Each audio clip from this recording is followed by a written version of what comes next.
May mga times na hindi ako makabangon at hindi rin ako makalakad sa sobrang sakit ng paa ko. Nagkaroon din ng mga pasumpong-sumpong na back pain and dumating sa point na may mga episodes na pabalik-balik ako sa emergency room dahil nawawalan ako ng malay, nagdidilim yung paningin ko sa sobrang sakit ng likod ko.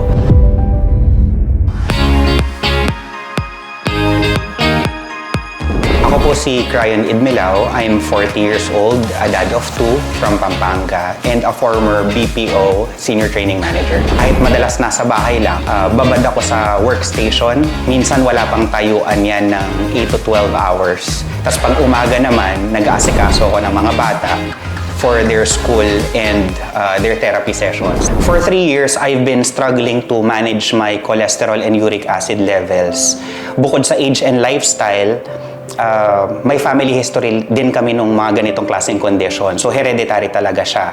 In 2021, I started noticing and experiencing several symptoms. So, napansin ko, medyo bumibilis na akong mapagod, yung tipong konting lakad lang or konting akyat lang ng stairs papunta sa isang floor, hinihingal na ako.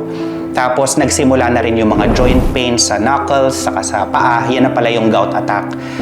May mga times na hindi ako makabangon at hindi rin ako makalakad sa sobrang sakit ng paa ko. Nagkaroon din ng mga pasumpong-sumpong na back pain and dumating sa point na may mga episodes na pabalik-balik ako sa emergency room dahil nawawalan ako ng malay, nagdidilim yung paningin ko sa sobrang sakit ng likod ko.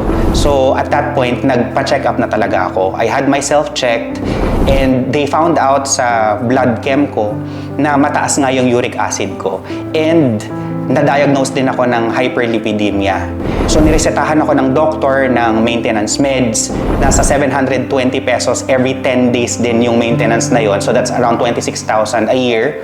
And I've been diligently taking my maintenance meds for almost 3 years. Nag-improve naman yung condition, pero laging yung best results ko either borderline lang or slightly above the limit. Bumaba man siya, hindi pa rin siya pasok sa normal values. Until I started taking JC Organic Barley. I discovered JC Organic Barley through a friend. 20 years ko siyang churchmate and nabanggit niya nga sa akin yung health benefits ng barley juice sa family niya. So meron siyang 60-day detox program. Sinunod ko din lang yun.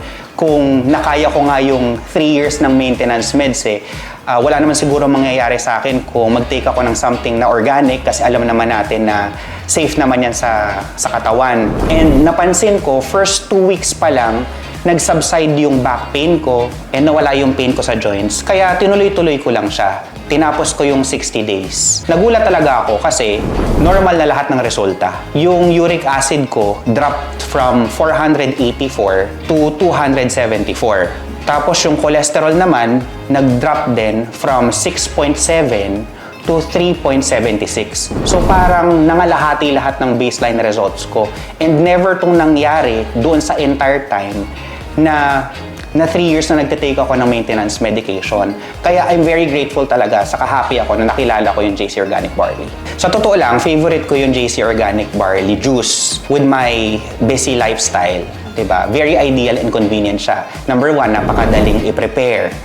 Tapos isang inuman lang, it energizes me that entire day na. Dahil masarap, saka okay yung lasa niya compared to other brands and other health drinks na mapakla or lasang damo. Pati nga yung kids ko na 6 years old and 8 years old na very picky eaters, gustong-gusto nila yung lasa kasi lasang ice cream daw. Basta kay JC Organic Barley Juice, hindi ko kailangan pilitin yung sarili kong uminom ng health drink kasi alam ko na healthy na, masarap pa. As a dad, I will definitely recommend it as well. Kasi una, yung mga kids ko mismo, living testament that they like the product dahil sa lasa. And yung health benefits, diba? Ang primary concern naman natin sa kids is yung energy. Tapos yung calcium intake, di ba si barley 11 times more calcium than milk. So, definitely, I'll recommend it to other dads. Sa anumang aspeto ng buhay, including yung health, diba? Alam naman nating lahat na nasa huli talaga yung pagsisisi. Huwag na nating hintayin na magkaroon tayo ng concrete diagnosis or makaramdam tayo ng kakaiba bago tayo mag-focus sa kalusugan. Kung kaya naman na nating simulan mag-invest sa health as soon as now, gawin na natin para ma-enjoy natin yung mga pinaghihirapan natin today in the future with our family and loved ones nang healthy tayong lahat. Hi, I'm Cryon Idmilao and I choose JC.